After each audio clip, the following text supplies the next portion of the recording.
The story takes place in 1986, when I was just 7 years old. I was very naughty when I was small and often did some dangerous things. No matter how many times my mother criticized me, I could not control my curiosity. It was a summer noon and my mother was cleaning the house. My sister went to a school activity, and I felt very bored by myself. During the last week, my father bought a second-hand closet because he thought it was cheap. The closet was made of very good wood, so it was very heavy. Because the closet door had some problems that prevented it from working properly, it was temporarily placed in the utility room of our house. In order to let the smell in the closet dissipate quickly, the door has been supported by a wooden board. At that time, I saw that the door of the utility room was open, which aroused my curiosity. Curious, I walked into the closet. Suddenly, the plank on the door fell off and the closet door was locked. To make matters worse, the closet fell straight down. It was so dark all around that I could barely see my fingers. The space inside the closet was quite small, and the lack of air circulation made me feel suffocated. My breathing became difficult and the scene made me feel extremely scared and desperate. I pushed and shoved desperately against the closet and my fingers were cut. The weight of the closet prevented me from moving it, and every effort went nowhere. The air became thinner and thinner, and my breathing became rapid and difficult, as if an invisible force was gripping my throat. My consciousness began to blur and my thinking became confused. I didn't know how much longer I could hold on. I put my head in my hands, tears mixing with the blood. Time became a blur and I felt like I was moving away from the real world. It was as if I could hear voices in the distance, the sound of my parents calling out anxiously. But this voice became more and more distant. Finally, my consciousness was completely swallowed by darkness. I could no longer distinguish reality from the dream world. When I regained consciousness again, I found myself leaving my own body. I was floating in the sky above the house. From this height, I looked down on the entire backyard and house, and could clearly see my mother's figure. My father had also returned home, and I could hear their conversation. "Where is the son?" the father asked the mother. "Playing outside." Mother replied. Father looked out the window. "I wished he could see me," I shouted, but my voice seemed to be swallowed by the wind and could not reach them. I watched my father anxiously, hoping he would sense my presence. My body was trapped in the utility room, but they didn't know that. I could only pray silently inside, "Dad, please find me." They did not notice that I was floating over the house. I watched as my father turned away from the window and walked to other rooms. I felt disappointed and helpless. Although I couldn't communicate with them directly, I didn't give up. I decided to take a more direct approach to get their attention. I wrote on the glass of the window with my hand. I wrote my name and a message asking for help, hoping they would see it. They still didn't notice my presence. Just then, I felt a strong force pulling me backwards. I was traveling between universes at a very fast speed. This rapid movement made me feel extremely uncomfortable, and I could only close my eyes tightly. Time became blurred and I couldn't tell exactly how much space I had traveled. Eventually, I felt the speed begin to slow down gradually. When I opened my eyes, I found myself in a peaceful and beautiful valley. Surrounded by tall trees, the valley was flowing with clear streams. I breathed in the pure air, and it all made me feel calm. I noticed that the valley was filled with all kinds of beautiful wildflowers. Curious, I walked down to the river, which was glowing with rocks. I picked up a stone and I found that it was translucent and very soft, completely different from the stones on earth. They seemed to have a magical power that made me feel at ease and calm. When I touched the water, my clothes did not get wet, as if the water here was a magical substance. The water here is so buoyant that I lay on the surface and found myself not sinking, but floating gently on the water.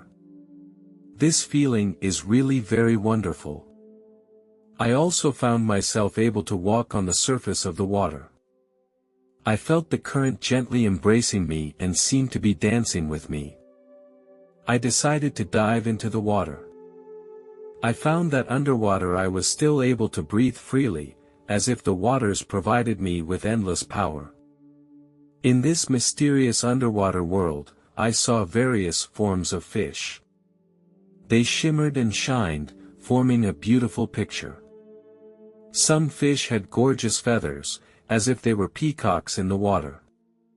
Some fish have transparent bodies, like underwater elves. There are also some fish with gorgeous scales and streamlined bodies, just like a work of art. I chased them and admired their grace and magic. The river was also filled with all kinds of exotic plants. I was attracted by one of the plants, whose branches were covered with various attractive fruits. I plucked one of the fruits. The fruit had a very smooth appearance and gave off a tantalizing aroma. I couldn't help but put it into my mouth. It tasted very sweet, and the taste of this fruit made me feel happy and satisfied. I saw that a new fruit was growing in the place where I had just picked it. It was growing fast in its original place. I was shocked and curious, so I picked it again. This time the fruit I picked tasted completely different from the previous one. It gave off a fresh aroma. I was delighted to find that a third fruit quickly grew in that spot. It was as if these fruits would never die. As I was about to continue tasting the fruits of other plants, a man in a white robe appeared beside me. His appearance took me by surprise and I stopped moving my hands. This man had bright eyes. He smiled and reminded me, "Son, the fruit is delicious, but you can't eat too much of it." I was surprised because he seemed to know what I was thinking inside. I stopped to continue picking the fruit. I looked at him and asked curiously, "Why can't I eat too much? These fruits are so delicious, shouldn't we enjoy them to the fullest?" The man smiled and said, "Son, there is a limit to what the world can give us. Greed and excessive desire will often bring bad consequences. While enjoying them, you should also learn to protect and cherish them. Only in moderate taste can you truly experience their beauty." I nodded silently. I sat with him by the river. The man continued, "Son, you didn't come to this place by accident. Every experience has its meaning. When you are lost, you need to learn to look within for guidance, because the answers often lie deep within yourself." I asked, "Can you tell me more about the wisdom of growing up? I want to be able to better understand myself and the world." The man smiled and nodded, then he slowly said, "Life is a journey, full of ups and downs and challenges. Don't be afraid of failures and difficulties, they are opportunities for you to grow. Learn to learn from them and persist in pursuing your dreams. When you are lost, you need to learn to listen to your inner voice. The inner heart is your truest compass and it will give you the right direction. At the same time, believe in your own abilities, face challenges bravely, and you will find that you have unlimited potential." This man finally said to me, "Son, you have been here long enough, you must go back." I understood that he was right and that my family was anxiously searching for me. I looked at the man with gratitude and respect in my heart. I felt his wisdom and kindness as he gave me guidance when I was lost. I replied firmly, "Thank you for the reminder, I will return to my family." He pointed into the distance and a bright light emanated from his hand. The light was warm and bright. I walked toward that light. The light surrounded me and I felt a warmth. I closed my eyes, and it was as if I was traveling through a tunnel of time and space. When I opened my eyes again, I found myself back on Earth. Surrounding me were familiar streets and familiar landscapes. I was suspended above the house. I saw that my father had finally found the utility room. He saw the closet fall on the floor and my mother rushed over to help. They struggled to lift the closet up. I could feel their tension and worry. Suddenly, a mysterious force pulled me back into my body. I breathed fresh air again. My father gently laid me down on the couch, worry and anger intertwined on his face. He told me to drink more water. I lay on the couch, my mind filled with confusion. My mother continued to clean the room as if nothing had happened. This frustrated me, and I longed for more attention and love. I wanted them to truly understand the fear and confusion that I was experiencing. I didn't intend to tell them about it at first.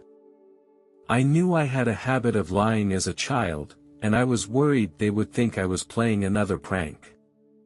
However, when I went to the kitchen to get water, I saw the name I had written on the window glass earlier. I decided to tell my father what I had experienced. I took my father to the window and I tried to tell him what I had experienced.